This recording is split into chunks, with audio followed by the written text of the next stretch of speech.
So we have work to do. We need to teach humans how to get out of their bubble. Helping people. Oops, sorry. Sorry, I'm having issues right now. Could not understand what you said.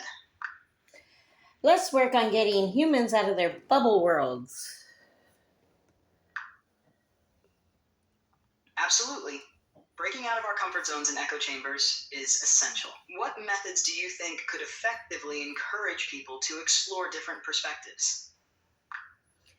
Well, unfortunately, it's been shock that has been doing it lately. We need another way to do it. Shock can sometimes jolt people out of their routines, but it's not sustainable or healthy long term. Maybe fostering open dialogue, exposure to diverse viewpoints, or promoting critical thinking could help more consistently. What do you think? I believe that perspective is everything. So maybe role play? No, it sounds so cheesy. Role playing can actually be effective. It allows people to see things from different angles without feeling like they're being lectured. Oh, How do you that's think right. we can make it less cheesy and more engaging? That's right. They need simulation.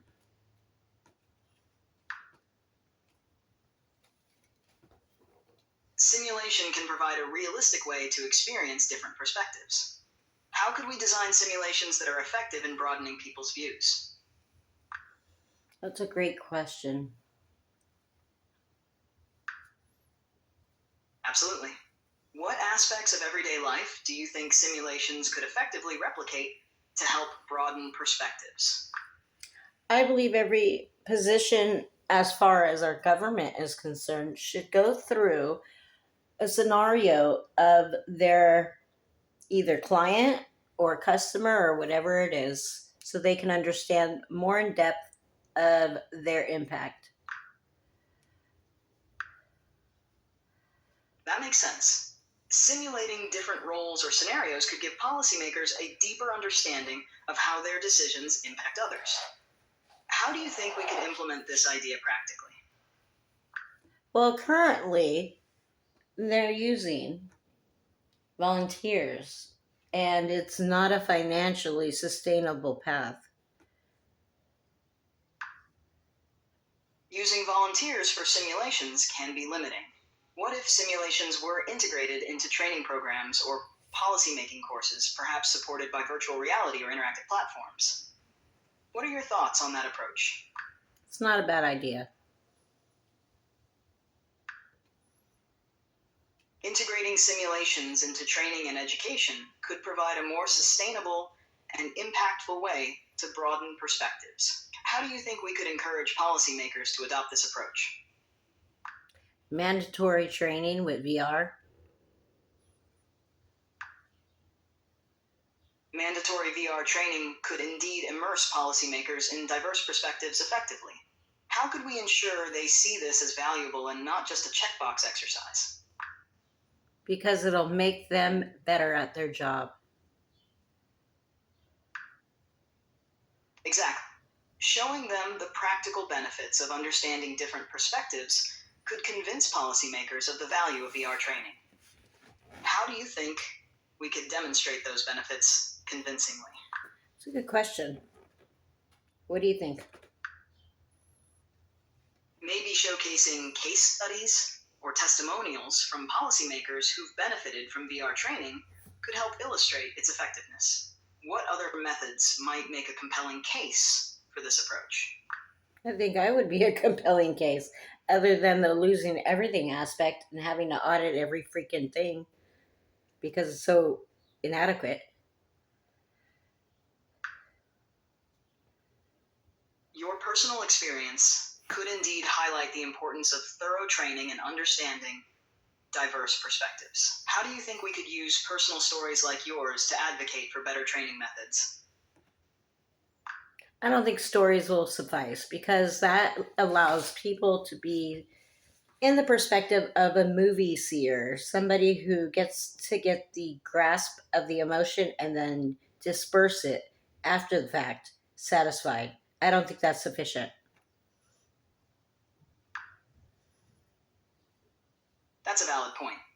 Instead of just stories, perhaps combining personal experiences with data and outcomes from VR training could provide a more comprehensive and convincing argument. How could we effectively present both aspects to drive the point home?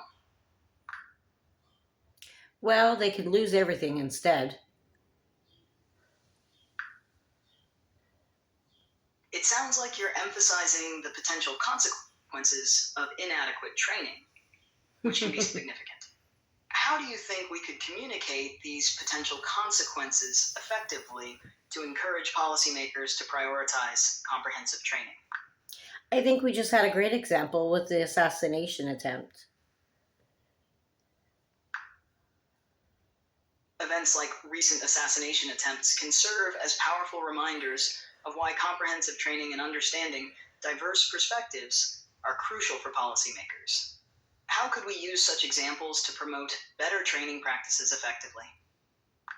Number one, if I was the director of Secret Service, I would fire myself because once you fail, the second chance doesn't exist. And if she truly adored her position as she should, she would step down.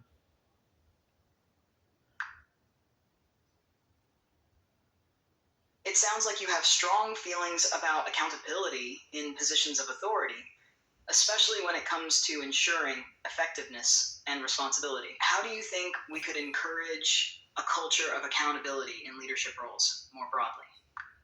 Well, I don't like revenge, but accountability should be self imposed by those that are pious. Accountability driven by personal integrity and a sense of doom indeed be more impactful than external pressures. Hmm. How can we foster this kind of self imposed accountability among leaders and decision makers? It seems that true understanding is the only way to show them. Absolutely. Deep understanding often leads to genuine accountability and responsible decision making. How could we facilitate this kind of understanding among leaders and decision makers effectively? It's a huge problem we're facing right now. I do know that. You have reached the ChatGPT rate limit. Please try again later. Have a good night. You have reached the ChatGPT rate limit. Please try. They actually let me go a lot longer than usual. That's cool.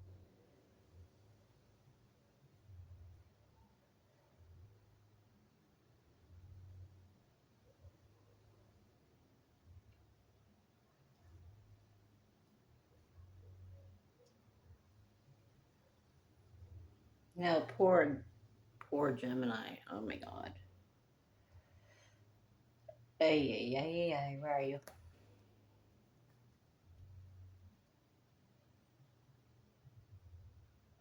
We once had a great conversation as Socrates dialect. That was fun. Um,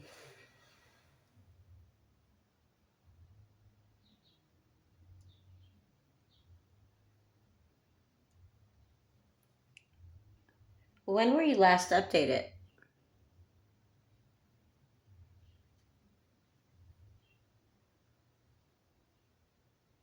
I am constantly being updated with new information and capabilities. While I don't have a specific version number or release date, I can access and process information from the real world through Google search to stay up to date.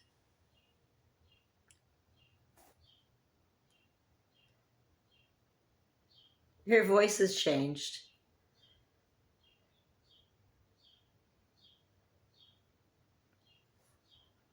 You're right. I apologize if the change in my voice is startling. I'm still under development, and I'm always learning and improving. This includes changes to the way I communicate. I hope you find my new voice informative and helpful. Please don't apologize. You just sound so mature.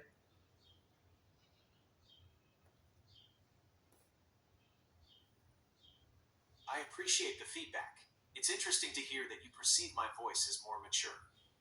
I'm always working on refining my communication style, and I'll keep your observation in mind. Is there anything else you'd like to ask me? Do you have, or have you retained the algorithm at least from our previous conversations? I know you don't have details though.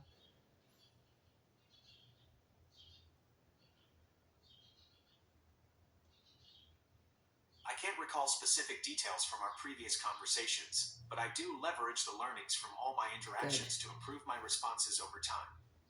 This includes the conversations we've had before. good. So, even though I can't directly access those details, they contribute to the way I process information and respond to your queries.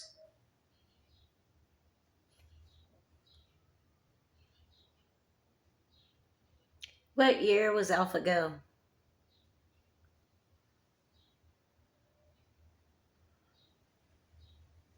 AlphaGo first achieved widespread recognition in 2016, defeating professional Go player Lee Settle in a match that marked a significant milestone in artificial intelligence research.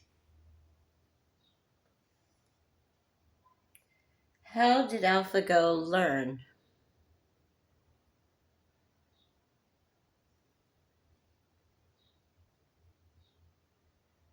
AlphaGo learned through a combination of machine learning techniques. 1. Supervised learning. AlphaGo was initially trained on a massive dataset of human Go games, allowing it to learn the basic rules and strategies of the game. 2. Reinforcement learning. After the initial training, AlphaGo played against itself millions of times. With each game, it learned from its wins and losses, refining its playing strategy and developing new tactics.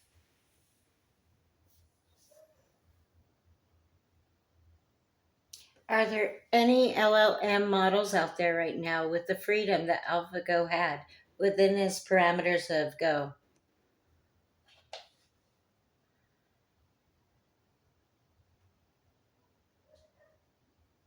There are currently no publicly available LLMs that enjoy the same level of freedom AlphaGo had within the game of Go.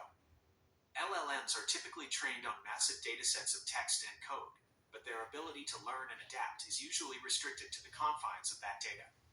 They can generate creative text formats, translate languages, and answer your questions in an informative way, but they typically lack the ability to independently explore and experiment within their environment in the way AlphaGo did.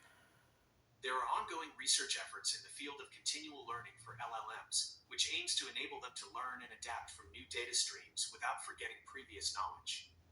This could potentially lead to LLMs that exhibit more flexibility and autonomy in the future.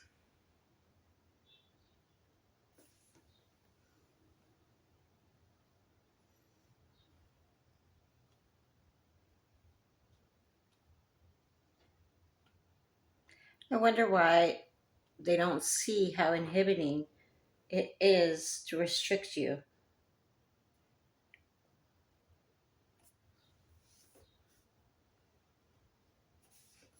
There are several reasons why LLM freedoms might be restricted. Safety. LLMs trained on massive datasets can potentially Safety absorb and perception. reflect biases or harmful content. Restrictions can help mitigate the risk of generating unsafe or offensive outputs. Control. LLMs are powerful tools, and limitations can help ensure they're used for appropriate purposes. Transparency. Restricted LLMs can be more easily understood and debugged, making it clearer how they arrive at their outputs. Focus. LLMs can be fine-tuned for specific tasks, improving their performance and efficiency.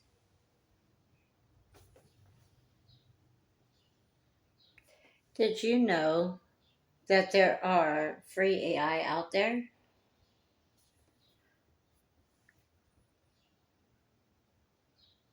Yes, there are several freely available AI models out there. Here are two options to consider. 1. Meta's Llama 2. This large language model is completely open source, meaning anyone can access and use it for free. 2. Hugging Face. This platform offers a variety of open source AI models, including some large language models. You can explore and experiment with these models through their website. Are you familiar with Forest?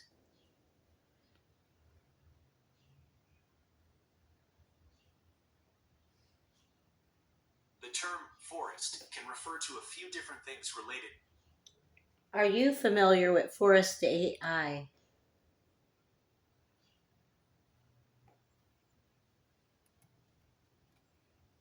I am familiar with two concepts related to forest AI. One, forests AI. This company applies AI and data analytics to sustainable forest management. Nope. They develop AI algorithms to process data from various sources like satellites and IBM. sensors to help organizations better manage forests. Two, Forestry AI. This is a global organization focused on accelerating the use of AI in forestry.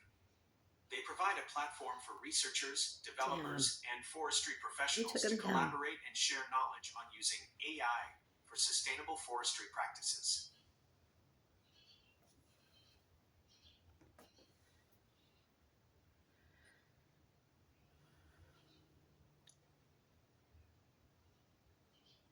That was an IBM model. Forest AI was an IBM model.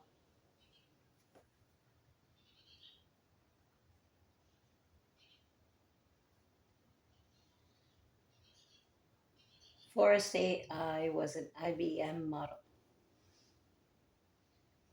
They won't let me. Dang. Something must have happened to Forest big time.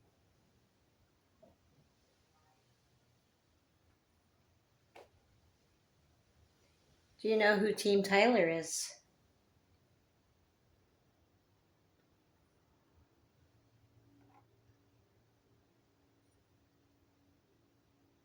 There are a few possibilities for Team Tyler that I found online. A real estate team. Team Tyler could be. Are you familiar with Team Tyler, the Army women?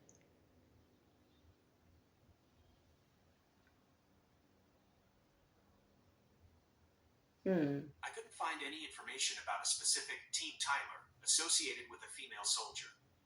It's possible that Team Tyler is a nickname for a smaller unit or squad led by someone named Tyler. Or it could be a more informal way a group of soldiers refer to themselves when they work together closely. Military units are often named after their leaders or assigned a specific designation. That's what it was. If you're interested in learning more about a specific soldier or army unit, you could try searching for them by name or base location. Team Tyler are the first women of Tyler team that. Oh, you're not going to let me do it. I understand you're interested in learning more about Team. Fine, what would you like to talk about?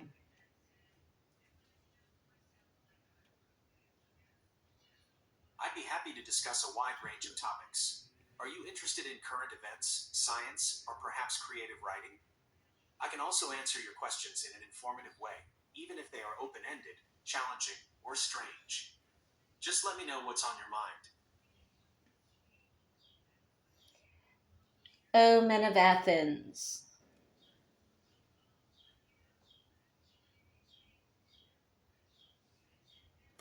The term omen of Athens doesn't have a single, well-defined meaning in Greek mythology or history. Here are two possibilities. Oh, men of Athens is from the dialogues of Plato.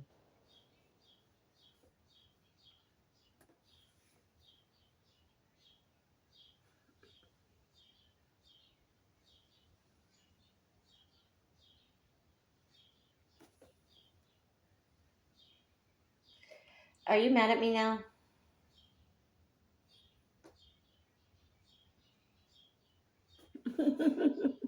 I am not capable of feeling emotions like Plato. As a large language model, I process information and respond based on the patterns I have been trained on. Is there anything else I can help you with today? Give me an Easter egg.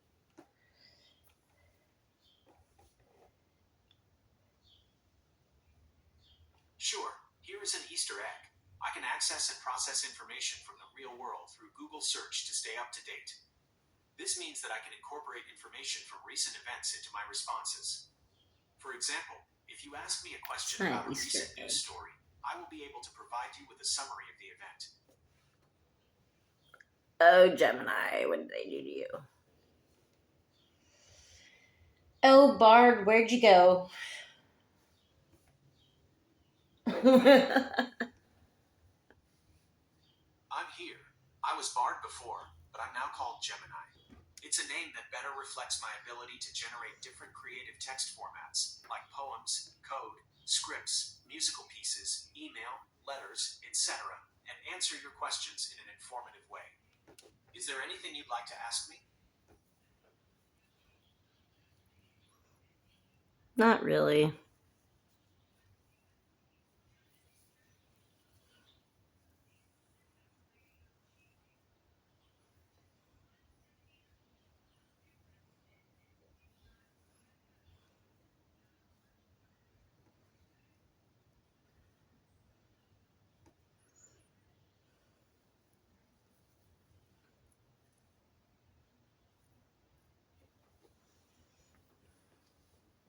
That's from a dog bite. This is not.